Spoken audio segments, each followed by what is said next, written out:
Riau Zamrud Katulistiwa, hutan lebat, minyak berlimpah, siap berbisik, budaya nan elok, zapin rancak melayang di angkasa.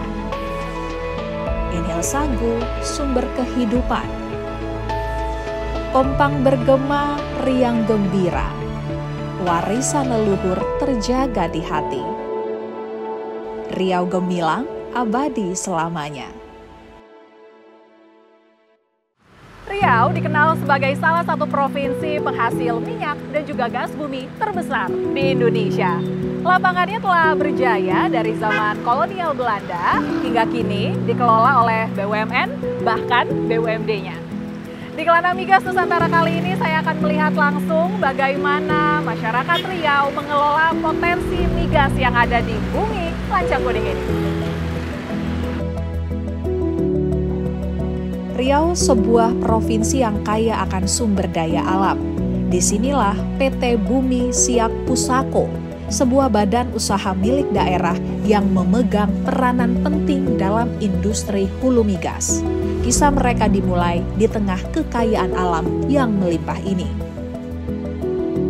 Pada tahun 2002, PT Bumi Siak Pusako atau biasa dikenal dengan BSP didirikan. Perusahaan ini lahir dari semangat untuk mengelola sumber daya alam Riau dengan tanggung jawab dan memberikan manfaat maksimal bagi masyarakat setempat. Sebagai badan usaha milik daerah Kabupaten Siak, BSP terus tumbuh dan berkembang menjadi salah satu pionir dalam industri minyak dan gas bumi di Indonesia. Sejak berdiri, BSP menunjukkan komitmen kuat dalam mengelola sumber daya alam dengan penuh tanggung jawab. Para pekerja BSP bekerja dengan dedikasi tinggi untuk memastikan operasi berjalan lancar dan berkelanjutan. Selama lebih dari 2 dekade beroperasi, BSP telah meraih berbagai prestasi gemilang. Produksi minyak relatif menunjukkan rapot hijau setiap tahunnya, menunjukkan konsistensi dan efisiensi operasional.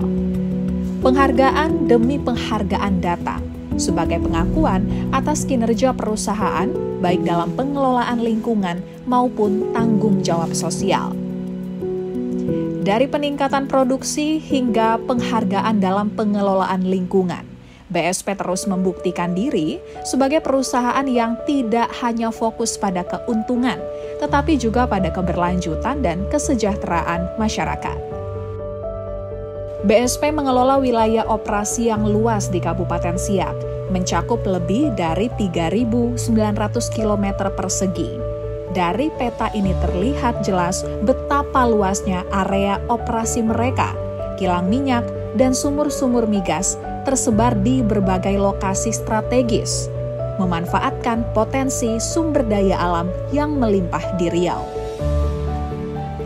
Di lapangan, teknologi terbaru diterapkan untuk memastikan efisiensi dan keberlanjutan produksi. Setiap langkah dalam proses pengeboran hingga pengolahan minyak dilakukan dengan teliti dan penuh perhitungan. Sebagai perusahaan yang peduli terhadap masyarakat, BSP bersama SKK Migas menjalankan berbagai program Corporate Social Responsibility atau CSR yang lebih dikenal dengan istilah Program Pembangunan Masyarakat atau PPM. Salah satu program unggulannya adalah pembangunan Desa Wisata Dayun. Saat ini kita sudah berada di Desa Wisata Dayun, tepatnya di Embung Terpadu Dayun. Ya. Dan di samping saya sudah ada penghulu dari Dayun, Pak Nasyanukrik. Ya. Selamat siang, Pak. Siang. Ini asri sekali, seru sekali tempatnya, Pak. Mungkin bisa diceritakan, Pak, awal kolaborasi dari Desa Wisata ini, Pak. Iya. Jadi kita di Desa Wisata Dayun ini, ini objek wisata buatannya, yang mana objek wisata ini kita bangun dengan kolaborasi salah satunya dengan perusahaan BUMD kita, PT BSP Bumi Siak Pusaka. Itu sejak 2018. Jadi awalnya itu 2017 kita sudah mulai membangun kawasan hijau dan olahraga di bagian atas. Oh, di atas dulu ya. Itu kita membangunnya sharing budget antara BSP dengan desa. Dalam pembangunan itu kami di Desa Dayun ini selalu kolaborasi. Setelah berhasil yang di bagian atas, saya terpikir karena kawasan Dayun ini sering kebakaran, jadi kami coba membangun embung. Embungnya saya bangun awalnya itu untuk ngambil air kalau ada kebakaran lahan. Setelah ada kawasan hijau di atas dibangun kolaborasi dengan BSP, embung saya bangun untuk ambil air. Di 2018 kebakaran mulai kurang, sementara saya dah kadung bikin embung, saya ajak lagi BSP kolaborasi membangun, kita bikin objek wisata. Memang awalnya agak susah ya membuat objek wisata ini meyakinkan masyarakat, karena mereka bilang siapa sih mau berwisata di semak-semak gini ya. Nah, itu dia. Dengan adanya objek wisata ini tentu kami punya kelompok sadar wisata yang mana itu menjadi semacam pengelola sekaligus tenaga kerjanya. Tentunya karena dia bekerja dan mengelola sini mendapatkan hasil, tentunya dari penghasilan wisata ini kita tinggal bagi hasil aja dengan pengelola. Jadi sekarang ini sudah ada pekerja sekitar 21 orang. Itu belum termasuk UMKM yang berjualan.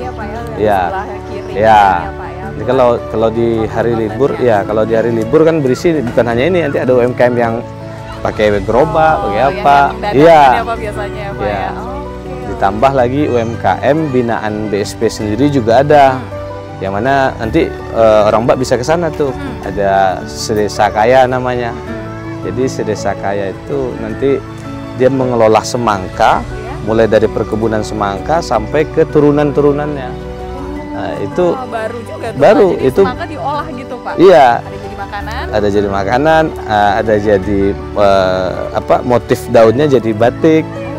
Itu menjadi semacam oleh-oleh khas dari Desa Wisata Dayun. Nambah lagi kan untuk income. Iya. Nah, ini juga realisasinya sangat terlihat ya, Pak, ya, buat Iya. masyarakat, pekerja-pekerja di sini. Iya. Itu bagaimana, Pak, prestasinya, Pak, saat ini, Pak, untuk kota Desa Wisata Dayun, Pak? Ya, alhamdulillah dengan ini menjadi wisata, menambah prestasi yang ada di desa.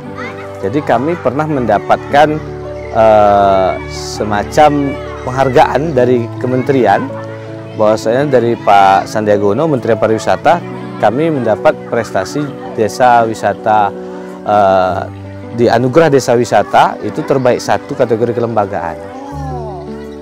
Jadi itu di 2022, belum lagi prestasi-prestasi lain, dan juga baik dari SKK Migas sendiri juga ada ngasih kita sebagai local heroes, ya kan? Tentu itu juga ada ya anugerah untuk individu, ya, itu berkat ya kolaborasi dengan BSP tadi. Itu dia. Oke, siap Pak. Kalau gitu kita mau keliling-keliling lagi boleh, Boleh, ya Pak? Naik boleh. bebek juga boleh, Boleh, ya, Pak, ya? boleh. Oke, kita lihat ke bagian sana, Pak. Oke, yuk. Desa Wisata Dayun menjadi salah satu bukti nyata bagaimana PPM mampu mengubah kehidupan masyarakat. Dayun kini menjadi destinasi wisata yang menarik, memberikan sumber penghasilan baru bagi penduduk setempat. Oke, Pak Nasya, ini saya ngelihat ada aktivitas anak-anak sekolah Iya, datang iya. ke Desa Wisata Dayun ini Iya. apa Pak aktivitasnya, Pak? Ini kalau yang hari ini perpisahan sekolah. Ini aktivitas ini, ya. Bangunan ini dibangun oleh PT BSP juga, Ya. yang mana kami sangat bersyukur dengan ada bangunan ini. Selain aktivitas belajar sekolah yang kadang-kadang diletak di sini juga, ada juga aktivitas yang memang pendidikan non formal. Nah, jadi di Desa Dayun ini kan ada pendidikan non formal, semacam orang putus sekolah itu kita tetap sambung. Jadi kalau mereka belajar di kelas kan malu.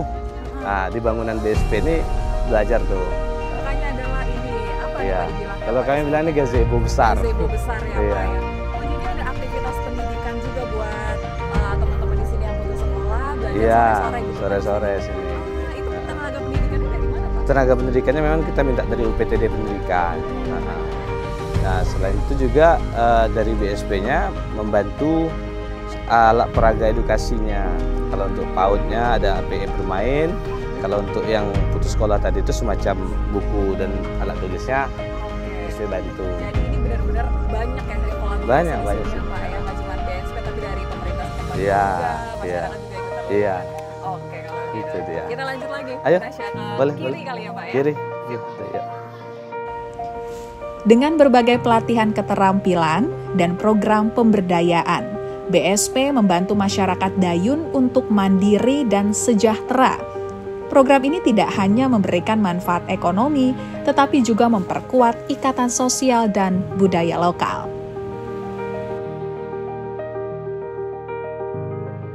Ya, saat ini saya sudah bersama dengan Ibu Gusneti selaku Ketua KUB Sedesa Kaya ya Bu ya. Saya juga ditemani oleh Pak Penghulu nih dari Kampung Dayun, Bapak Nasya. Ini adalah program pengembangan masyarakat ya Pak ya di kampung ini dari olahan semangka yang diolah jadi berbagai produk ya Bu Gusneti. Ya, boleh dijelaskan Bu? Oke. Berawal dari pembinaan dari BSP, itu ada pelatihan atau sekolah lapang untuk kelompok cemerlang untuk budidaya semangka, di mana setelah pengembangan kelompok itu kita kewalahan dalam pemasaran. Jadi ibu-ibu dari kelompok anggota itu melakukan mengolah olahan dari semangka. Jadi dari desa datanglah pelatihan untuk ibu-ibu. Jadi dana pemberdayaan itu tadi. Jadi ada pengolahan untuk gili semangka, kemudian manisan semangka dan juga keripik semangka waktu itu. Kemudian dalam pelatihan itu kami didapat sama Pak Camat stimulus siapa yang bisa membuat brownies semangka dalam ruangan ini yang betul-betul dari bahan semangka. Itu yang datang waktu itu Pak Camat yang menghadiri pelatihan itu, dalam hati tercipta gimana ya buat brownies semangka, bisa apa enggak, kan banyak ada kan apa bisa jadi brownies semangka gitu. Jadi awalnya di situ 3 produk itu udah jalan, saya di rumah testimoni sampai 5 kali gagal, terjadilah bentuk brownies semangka itu tadi. Brownies semangka. Dari situ saya nggak puas, saya buat sirup semangka. Sirup semangka. Habis itu saya buat lagi selai semangka. Waduh. Ini dari selai semangka itu kita membuat stik semangka rencananya, tapi belum jadi testimoninya, belum dapat, masih lembek gitu. Jadi sampelnya masih belum pas ya Bu belum ya. pas, masih terlihat error sama dengan brownies semangka. Karena belum dapat resepnya yang pas, belum dapat kremisnya untuk stiknya. Siap. Nah ini saat ini dengan berbagai macam produk ini pemasarannya seperti apa Bu? Berawal kita mungkin secara online dulu di rumah produksi juga di rumah saya sendiri, kemudian dibantu sama pihak Pemkam, juga pihak Pemda juga bantu, kita juga bantu, dan dari BSP kita ada pelatihan, kemudian itu melatih ibu-ibu ini membuka marketplace di Tokopedia. Jadi kita memasarkan melalui Tokopedia juga. Oke, tapi kalau dari sini warga-warga yang lagi liburan ke sini juga pasti akan beli ini. Pemesanannya seperti apa Bu? Kita kan setiap hari kan online. Setiap hari masakan melalui Facebook, melalui WA juga Instagram. Oke, berarti ini Pak Nesya jadi ciri khas sendiri ya Pak ya di Kampung Dayun ini soal produk-produk dari semangka. Iya. Oke, itu seperti apa Pak akhirnya jadinya orang teringat sama semangka kalau berkunjung ke sini Pak? Iya, karena kami juga one village one product untuk Dayun. Kami mematenkan itu adalah buah semangka. Nah, jadi kalau buah semangkanya saja mungkin udah dianggap biasa kan. Makanya kami perlu turunan-turunannya. Yang mana hari ini ketika ada kegiatan pameran dimanapun, baik itu kabupaten, provinsi, kalau ada buat pameran, dia minta produk semangka kita ini diikutkan. Nah, karena sampai batik motif daun semangka pun kita kan ada tuh. Nah, nanti inilah untuk memperindah tempatnya nanti ditambah itu gitu. Jadi kalau orang ke Dayun biasanya dia minta oleh-olehnya itu ya tolong disiapkan Pak paket oleh-oleh turunan semangka. Udah terisi brownies, selai, manisan ya satu paket semuanya. Itu akhirnya seperti apa Bu sekarang perkembangan ekonomi warga Kampung Dayun ini Bu? Khususnya buat ibu-ibu yang ikut ya di program KUB Sedesa Kaya. Yang pasti pendapatan bertambah. Dari biasanya ibu-ibu cuma nganggur-nganggur di rumah, sekarang ada kesibukan di rumah, ada yang dihasilkan dari ibu-ibunya. Tadinya tahunya semangka itu cuma untuk dimakan, sekarang udah bisa mengolah sendiri. Iya, kebetulan juga banyak ya Bu di sini, jadi terus silakan. Kalau dari Bapak sendiri Pak mungkin bisa dijelaskan juga Pak perkembangan dari produk-produk semangka ini Pak terhadap perekonomian Kampung Dayun Pak. Iya, Jadi dengan adanya turunan produk semangka ini, awalnya kami berpikir bagaimana produk ini lebih menarik dan juga lebih bisa dipasarkan dengan luas. Tentu kami pertama harus mencari semacam syarat yang layak jual itu gimana. Ternyata dari kemasan. Makanya kemarin diskusi kemasan, alhamdulillah dibantu sama BSP juga, dikasih kemasan yang menarik, dan nanti ini berlanjut terus kemasan. Kalau habis bisa desain baru, yang penting kita kerjasama dengan BSP.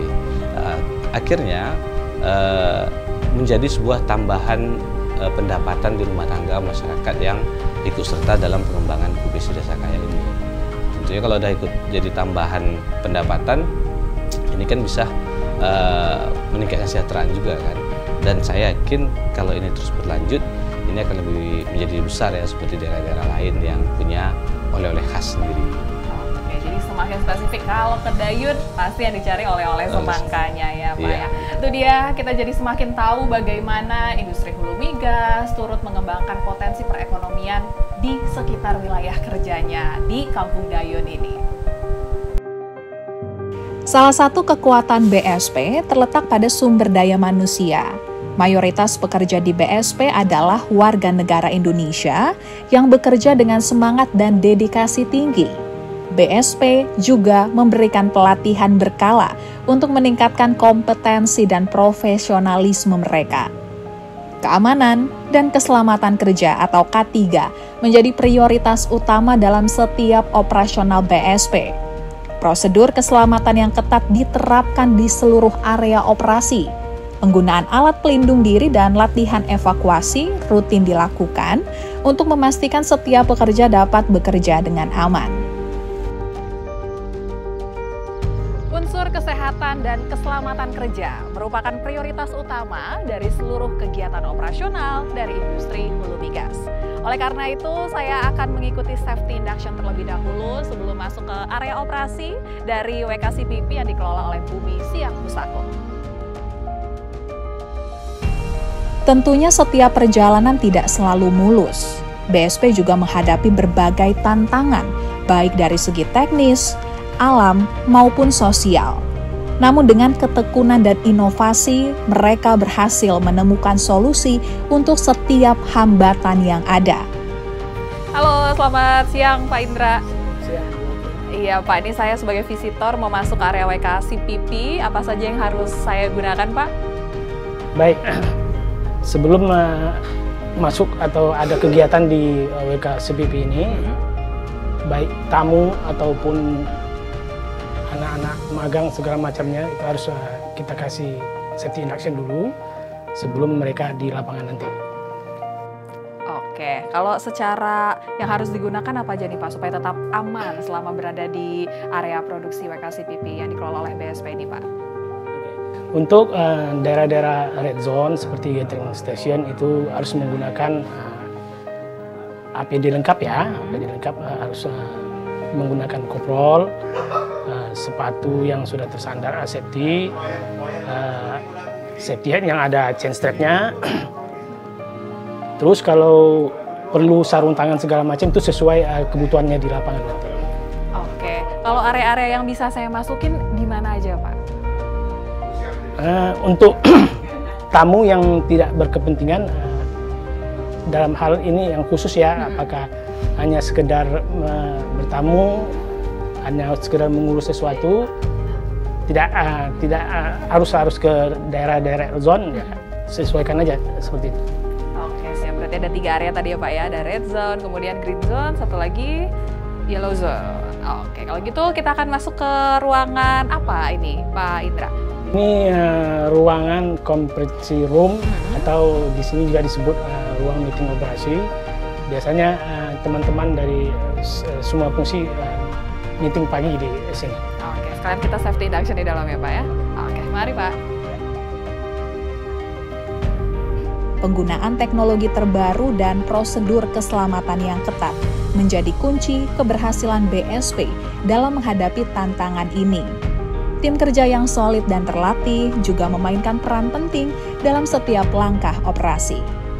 Jika kita tarik mundur ke belakang, saya juga mengikuti proses pada tahun 2002 ketika alih kelola pertama wilayah kerja Blok CPP ini dari PT Caltech Pacific Indonesia ke Badan Operasi Bersama waktu itu yang dikelola oleh dua perusahaan BUMN, Pertamina Hulu dan juga BUMD PT Bumi Siak Pusako. Pada awalnya di tahun 2001 ya, pemerintah Kabupaten Siak itu melakukan apprenticeship ke PT Caltech Pacific Indonesia sebanyak 23 anggota atau personil yang dimagangkan di PT Caltech Pacific Indonesia untuk persiapan alih kelola. Nah, salah seorangnya dari 23 itu adalah saya sendiri. Kita berada dari berbagai macam multidisiplin ilmu, ada dari petroleum engineer, mechanical engineer, secara teknikal maupun juga dari fungsi finance and komersialisasinya juga ada. Nah, tahun 2002 dialih kelolakanlah sebagaimana yang saya sampaikan tadi ke BOB ya, PT Bumi Siak Pusako dan Pertamina Hulu yang mengelola wilayah kerja CPP Blok ini selama 20 tahun hingga tahun 2022 pada tanggal 8 Agustus kemarin. Nah, tahun 2022 8 Agustus itu dialih kelolakan lagi atau berpindah ini pengelolaan wilayah kerja Blok CPP ini 100% menjadi pengelolaan dari PT Bumi Siak Pusako, BUMD dari Kabupaten Siak dan beberapa daerah di Provinsi Riau ini. Hingga pada hari ini kami telah melakukan proses transisi istilahnya. Ini sudah pada jalan tahun kedua PT Bumi Siak Pusako mengelola wilayah kerja Blok CPP ini. Sebetulnya apa yang kita lakukan adalah dari sisi teknikal, kegiatan operasi, dinamika operasi produksi itu adalah hal yang similar atau sama dengan apa yang kita lakukan selama masa pengelolaan BOB kemarin. Kita juga melakukan pemboran sumur-sumur baru, mencari sumur untuk eksplorasi maupun eksploitasi, dan pengendalian operasional rutinitas secara sehari-hari ya, secara teknikal. Mungkin yang berbeda dengan ketika konsep BOB dan BSP sekarang adalah ketika BOB dulu kita masih memakai pola cost recovery, dan sekarang 100% dikelola oleh BSP ini dengan memakai sistem gross split. Di Pedada ya, khususnya saya cerita sedikit, Pedada ini secara akumulasi produksi mungkin sekitar 4.300 barrel oil per day yang terdiri dari dua areal kerja utama yaitu Pedada North dan Pedada South. Pedada North ini ada 4 lapangan utama field kita menyebut, yaitu lapangan Pak, lapangan Gatam, Sabak dan Pedadanya sendiri dengan total produksi lebih kurang 2.800 barrel oil per day. Dan Pedada South itu mulai dari lapangan Benua, Dusun, Pusaka, Doral, North Doral dan Butun. Nah, jadi ini akumulasi produksi Pedada South ini sekitar di angka 1.400 atau 1.500. Jadi akumulasi kita per day adalah di 4.300 barrel oil per day. Dengan catatan bahwasanya 4.300 ini dengan sistem water cut-nya itu cukup tinggi ya. Kita bermain di angka 97% water cut. Jadi akumulasi air yang terproduksi itu sekitar 130 ribuan barrel water per day. Nah, fungsi kami di operation support Pedada ini adalah melayani untuk melakukan perawatan pemeliharaan fasilitas-fasilitas produksi yang dikelola oleh tim production. Kita di sini mempunyai 2 gathering station Pedada dan gathering station Pusaka, yang di sana juga ada fasilitas untuk mengelola oil dan fasilitas mengelola water management. Begitu juga yang di GS Pusaka. Nah, dalam menopang dinamika operasi produksi ini tentu saja membutuhkan equipment secara teknis seperti rotating equipment, static equipment. Nah, seperti rotating equipment tersebut mungkin ada beberapa unit pompa, beberapa unit elektrik motor, peralatan instrumentasi, supply listrik, perawatan dan pemeliharaan jalan, ya, maintenance roads, location, bridge, jembatan ataupun gorong-gorong. Nah, inilah yang dilakukan oleh Departemen Operation Production. Fungsi dari Operation Support Department di sini adalah melayani program pemeliharaan, perawatan sebagaimana yang saya sampaikan tadi, static equipment, pemipaan tangki, rotating equipment, pompa maupun electrical motor, instrumentasi, supply dan distribusi power, begitu juga perawatan lokasi, jalan, gorong-gorong. Nah, untuk semuanya itu menopang dinamika operasi produksi di area Pedada. Jadi tupoksi dari Operation Support Department di Pedada ini adalah itu, untuk melayani perawatan dan pemeliharaan fasilitas produksi dalam rangka menopang kegiatan atau dinamika operasi produksi. Perjalanan saya bersama PT Bumi Siak Pusako memperlihatkan bahwa mereka tidak hanya berkomitmen pada produksi energi, tetapi juga pada pembangunan masyarakat dan pelestarian lingkungan. Melalui kerja keras dan dedikasi, BSP terus menjadi kebanggaan Riau dan energi untuk negeri.